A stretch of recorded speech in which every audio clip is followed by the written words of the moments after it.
राधिका के मर्डर का इंसिडेंट आपने सुना होगा। मेरा पहला सवाल आपसे ये है कि आप राधिका को कब से जानते हैं? कैसे आपकी उनसे मुलाकात हुई थी? कैसे आप दोनों मिले थे? क्या कहना चाहेंगे इस पर? जिसे मैं आपको बताता हूँ कि कैसे मिला था। और यही सेम चीज़ मैं सुबह से इंटरव्यू दे रहा हूँ और सेम चीज़ रिपीट कर रहा हूँ।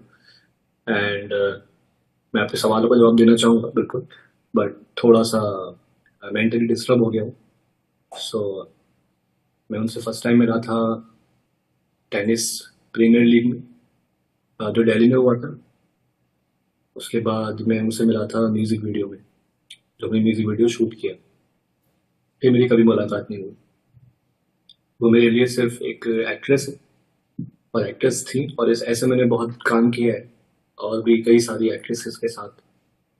सेम अगर न्यूज़ मुझे कोई कोई कहीं से भी आएगी तो मैं यही सोचूंगा कि ये क्या हुआ, क्योंकि मैं उनको जानता ही नहीं। मैं उनको जानता हूँ, उनकी पूरे बैकग्राउंड को, फैमिली को नहीं जानता।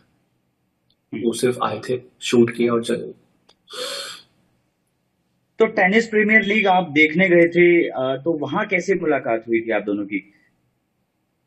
मेरी उनसे वहां भी मुलाकात नहीं हुई थी। वो कैसे हुआ कि पंजाब टाइगर थी, पन्नू को फाउंडर थे और रविंदर सिंह सर ओनर थे। मैं वहाँ क्रिएटिव हेड था उस कंपनी में। हम लोग शूट करने गए थे फॉर सोशल मीडिया। हमारी टाइगर पंजाब टाइगर टीम थी वहाँ। मेरी टीम शूट कर रही थी सब, सारे कंटेंट, सारे प्लेयर्स को। तो मुझे पता है कि ये जो प्लेयर है इनका लुक काफ़ी अच्छा आ रहा है फ्रेम में, और ये as a as an actress भी काम करना चाहती है। तो मैंने बोला कि कुछ होगा तो बताऊंगा। एंड फिर सोशल मीडिया पे कनेक्ट हो गए, क्योंकि जब भी कोई इवेंट करते हैं हम लोग, जब कुछ भी करते हैं कहीं से आते हैं, तो हम सोशल मीडिया पर कनेक्ट होते हैं। बहुत सारे फॉलोइंग आती है, जिसको हम जानते हैं उसको हम फॉलो बैक कर लेते हैं। हम्म। सेम फॉलो बैक हुआ, नॉर्मली हाय हेलो हुआ कि पहचाना, हाँ पहचाना, सेम लाइक हाँ मैंने भी पहचाना। सेम गाना शूट करने की बारी आई 1 साल बाद, जिसको मैं as a singer, composer, lyrics writer कर रहा था। गाने का नाम था कारवा। एज एन एक्टर मैं नहीं कर रहा था, तो जीशान अहमद कर रहे थे। और उस टाइम कास्टिंग चल रही थी व्हाट्सएप ग्रुप में हमारी टीम की, किसको हम कास्ट करें। राधिका का मैंने प्रोफाइल शेयर किया तो डायरेक्टर ने मना कर दिया कि ये छोटी है जीशान के सामने।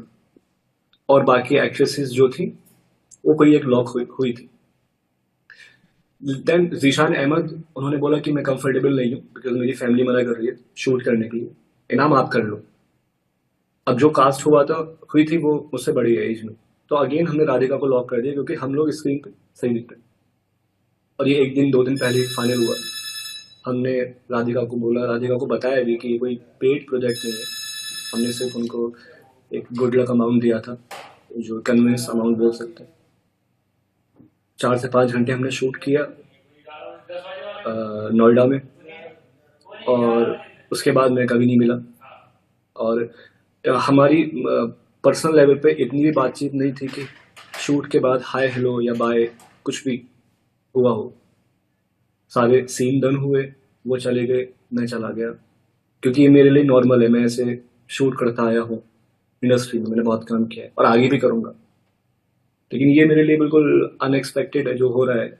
और इसको हिंदू मुस्लिम का एंगल भी दिया जा रहा है, जो कि मैं सोच नहीं पा रहा हूँ कि मेरा कोई लेना देना नहीं है ऐसे। इन फ्यूचर अगेन किसी का ऐसे मर्डर हो जाए जो मेरे साथ काम कर चुकी है, तो अगेन मुझ पे बात आएगी या क्या नहीं है।